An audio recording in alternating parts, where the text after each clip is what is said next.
Hi, and welcome to Morning Girl Chapter 1. If you are struggling, listen to this and hopefully I help. The name my family calls me is Morning Girl because I wake up early. Why do they call her Morning Girl? Always with something on my mind. Mother says, it's because I dream too hard and I can't relax even in my sleep. Maybe she's right. In my dreams, I'm always doing things, like swimming or searching on the beach for unbroken shells or figuring out a good place to fish. I open my eyes as soon as the light calls through the smoke hole in the roof, sift or sort through the ideas that have come to me in the night and decide which one to follow first. I don't tell anyone because they might misunderstand, but I like the aloneness in the early morning. I try to step gently on the path so that the sounds I make will blend with the rustle of the world. Father taught me how to swim on land as careful as a turtle. That's a metaphor, so she's moving on land like turtles do. You'll see if you're more quiet, he told me. Things don't hide or wait for you to pass. And it's more polite. Another thing, if the day starts before you do, you never catch up. You spend all your time running after what you should have already done. And no matter how much you hurry, you never finish the race in a tie. The day always wins.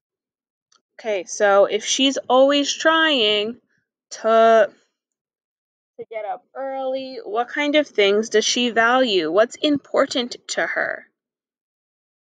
I tried once to explain this to my little brother, but he just blinked at me and asked me who said it was a race in the first place.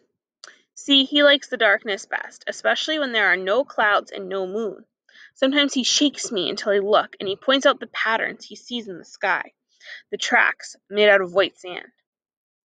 He's sure we see another part of the island, even bigger than the one here we live on, or than the one that appears in the pond when the water is very smooth.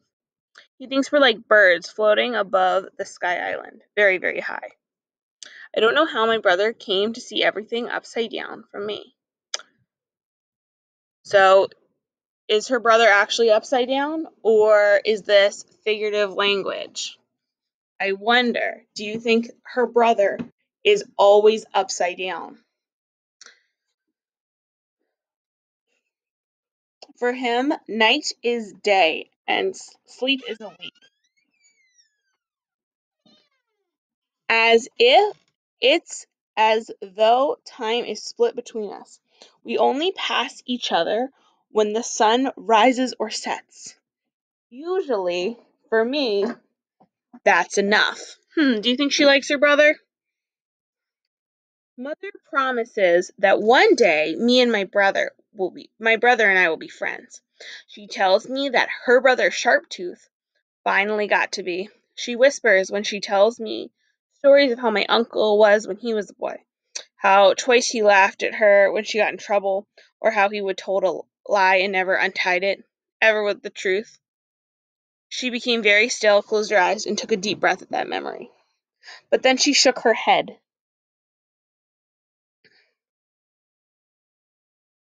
Looked at me only a way that she can do, and said she used to believe that she'd never forget what he had done. But look, she has. Now Sharptooth is exactly the brother she wants. A person, the person in the whole world who remembers, oh no, the important things.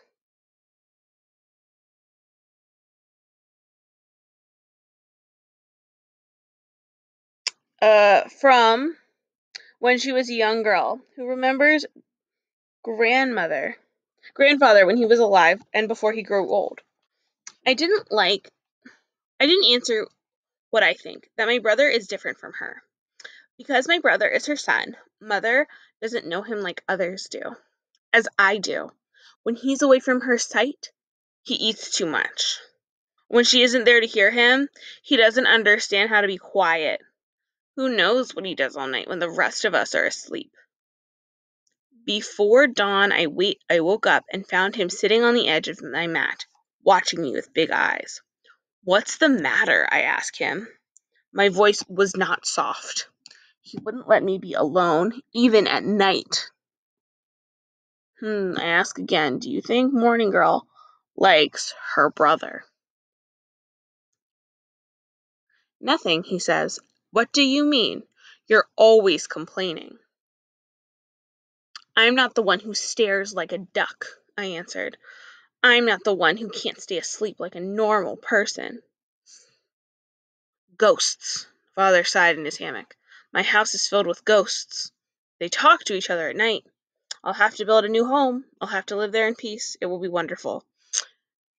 Does Father think that his house is haunted?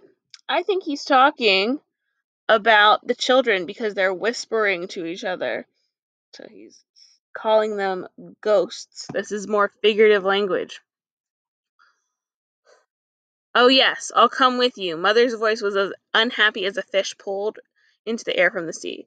Let's escape from such cruel ghosts who do not let people have their rest. I could have explained that it was my brother's fault, but it would have done no good.